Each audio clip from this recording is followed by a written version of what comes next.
চুমুকে। সুপ্রিয় দর্শক, আজ আমাদের মাঝে উপস্থিত রয়েছেন সঙ্গীত শিল্পী ইসমাত আরা ইভা। শুভ সকাল আপু, কেমন আছেন? শুভ সকাল, আলহামদুলিল্লাহ ভালো আছি। আচ্ছা, গানের সাথে পথ চলার জার্নিটা দীর্ঘদিনের। এতদিনের পথ চলা এই মুহূর্তে এসে পেছন ফিরে তাকালে প্রথমে স্মৃতি হিসেবে কোনগুলো মনে পড়ে বেশি? স্মৃতি হিসেবে মনে পড়ে গুরুজির বাসায় সারাদিন কাটানো। গানের হাতে খড়ি কোথা থেকে হয়েছিল? খুলনাতেই ওস্তাদ মোশাররফ হোসেন স্যারের কাছে প্রথম আমার হাতে খড়ি। আচ্ছা, পরিবারে কেউ কি গানের সাথে যুক্ত ছিলেন?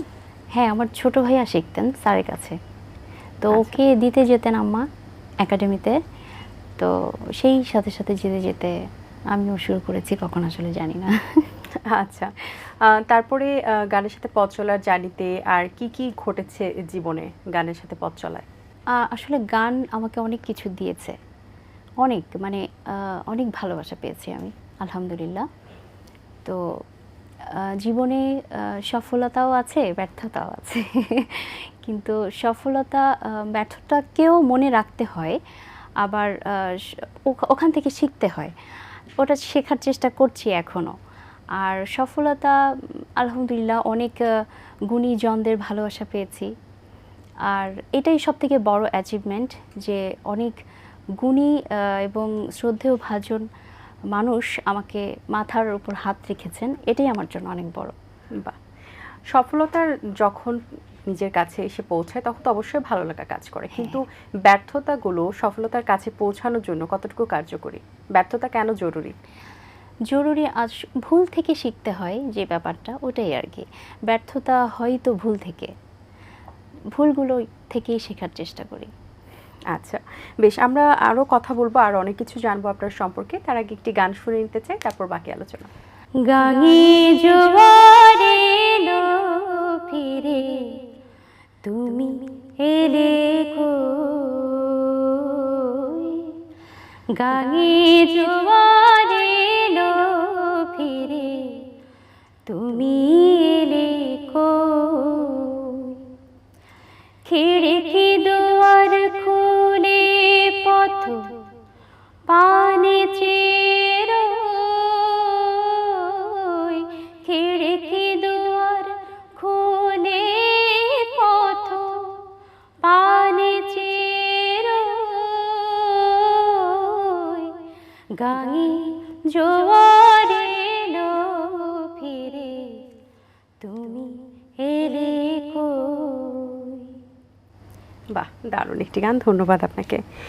গানের জগতে এসে তো অবশ্যই ভালো খারাপ অনেক ধরনের এক্সপিরিয়েন্স হয়েছে, সেই এক্সপিরিয়েন্সগুলো কি শেয়ার করা যায়? ভালো কোন দিকটি লেগেছে বা খারাপ কোন দিকটি লেগেছে? আসলে ভালো খারাপ তো সব জায়গাতে, যেমন পড়াশোনা করতে গেলে অনেক ধরনের প্রবলেম ফেস করতে হয়, ঠিক তেমনি মিউজিকের ক্ষেত্রেও অনেক ধরনের প্রবলেম ফেস করতে হয়। যেমন ধরেন আমি যে জিনিসগুলো বেশি ফেস করি সব সময়, আমি সাজুগুজু করতে একদমই পারি না, যেটা এখানে প্রেজেন্টেবল নিজেকে হতে হয় মিউজিক করতে গেলে। এখন একটা সময় ছিল আমি গুরুজিদের কাছে শুনেছি, মানে গানটাই শুধু একদম ফোকাস ছিল সবার কাছে। এখন কিন্তু প্রেজেন্ট করতে হয় নিজেকে, নিজেকে প্রেজেন্টের সহ আমাকে গান গাইতে হবে। এই জিনিসটার আমার একটু কমতি আছে, এটা আমি নিজেই বুঝতে পারি। আমার যেই ব্যাপারটা, মানে আমি আর একটা ব্যাপার আছে, সেটা হচ্ছে আমি অনেক ভিড়, আমার একটু ভয় এখনো কাজ করে। আচ্ছা আচ্ছা, এই আচ্ছা, সংস্কৃতি চর্চা করাটা তো বরাবরই খুব গুরুত্বপূর্ণ এবং সংস্কৃতি নিয়েই আমাদের ঐতিহ্য সবসময় বহন করে। সেই জায়গা থেকে শুদ্ধ সংস্কৃতি চর্চা করা এবং সংস্কৃতি চর্চা করার মধ্যে ডিফারেন্স কি? আসলে এখন আমাদের জেনারেশনটা, আমাদের এই জেনারেশনটা খুবই খুবই তড়িঘড়ি করে চলে, মানে একদমই। যেমন আমি আমার গুরুজির কাছে শুরুতে যেই জিনিসটা পেয়েছি, সেটা হচ্ছে ধৈর্য ধরতে হবে। শুদ্ধ সঙ্গীত শিখতে গেলে ধৈর্য ধরতে হবে। আমি গান শেখা মাত্রই আমি গান করব, পারফর্ম করব, এটা করলে খুব প্রবলেম হয়ে যায়, গলা আসলে তৈরি হয় না। হ্যাঁ, কিছুদিন থাকে, এখনের জন্য সেটা ঠিক আছে, কিন্তু আমি গুরুজিদের কাছে যেই জিনিসগুলো পেয়েছি, সেটা হচ্ছে অবশ্যই আমাকে প্রথমত ধৈর্য ধরতে হবে। এবং আমার গুরুজির কাছে আমি প্রায় 3-4 বছর আমি কোনো গানই পাইনি, আমি শুধুই সারগাম এবং শাস্ত্রীয় সঙ্গীত করেছি। এবং ছোট খেয়াল শেষ করার পরে যখন বড় খেয়াল শুরু হয়েছে দেন আমি গান পেয়েছি তার কাছ থেকে।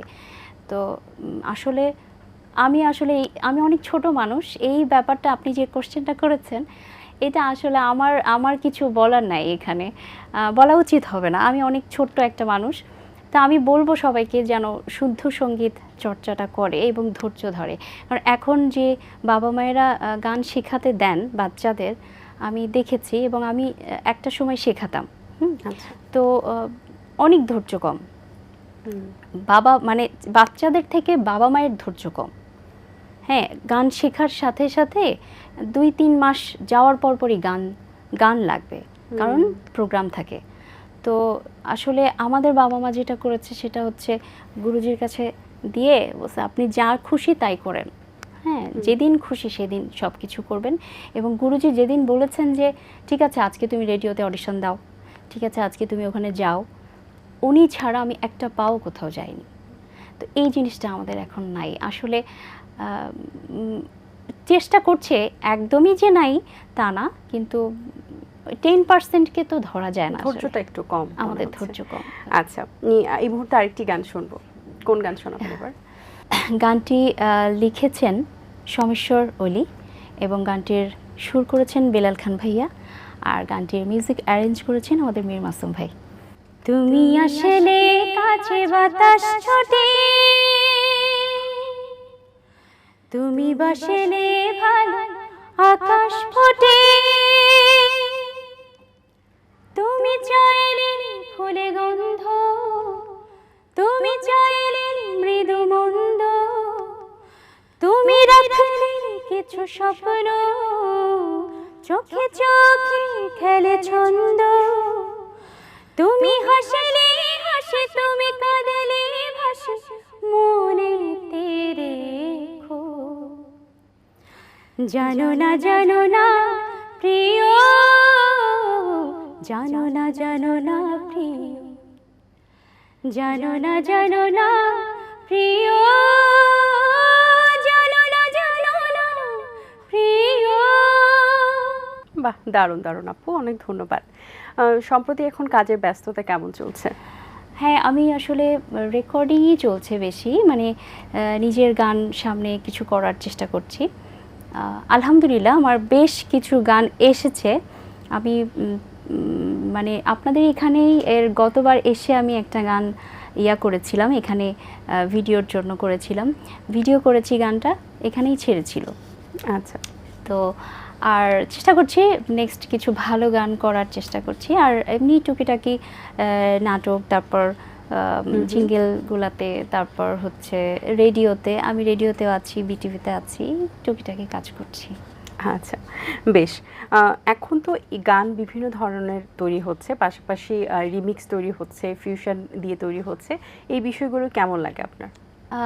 রিমিক্স বা ফিউশন ভালো হলে ভালো লাগে, যে কিছু সব গান তো আর একরকম হয়নি, যারা রিমিক্স করেছেন তারাও অনেক অভিজ্ঞ বলেই করেছেন সবাই, কিন্তু যারা করেছেন তাদের দেখে, শুরুতে যারা করেছেন তাদের দেখে যারা করেছেন ওখানে একটু হজবরলা, কারণ ওই যে অভিজ্ঞতা এবং শিক্ষার ব্যাপার কিছু থাকে, যেটাই করি না কেন আমরা শিখে করাটা আমার কাছে মনে হয় খুব ভালো।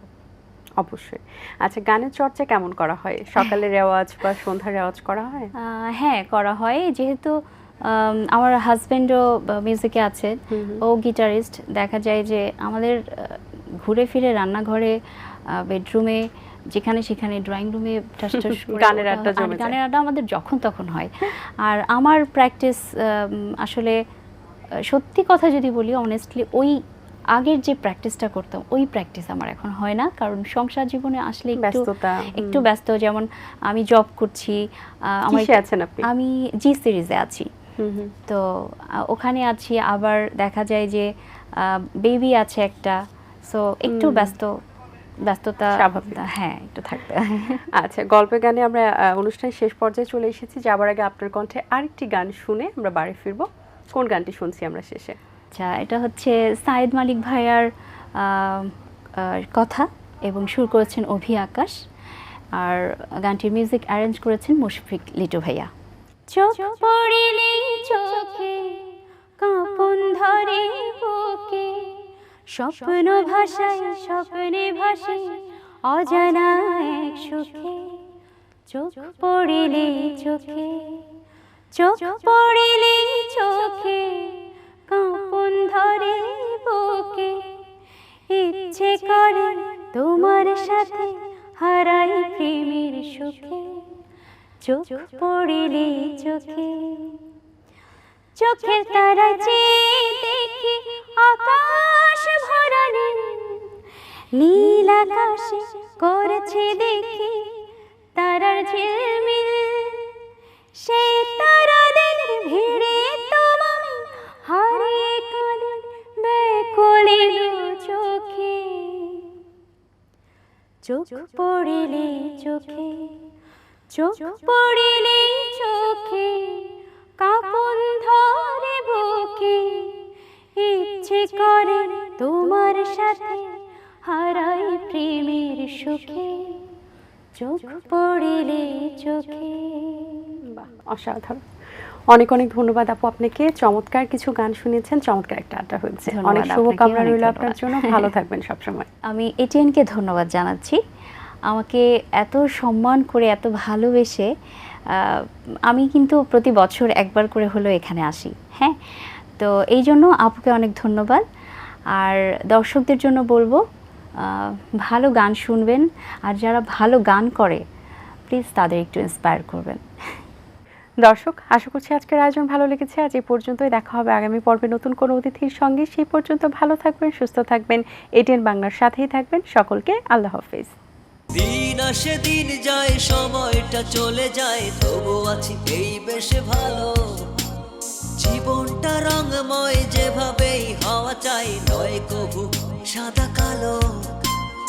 এই আশাতে স্বপ্ন ভাসে, সুখ হাসে চোখে মুখে, চায়ের চুমুকে।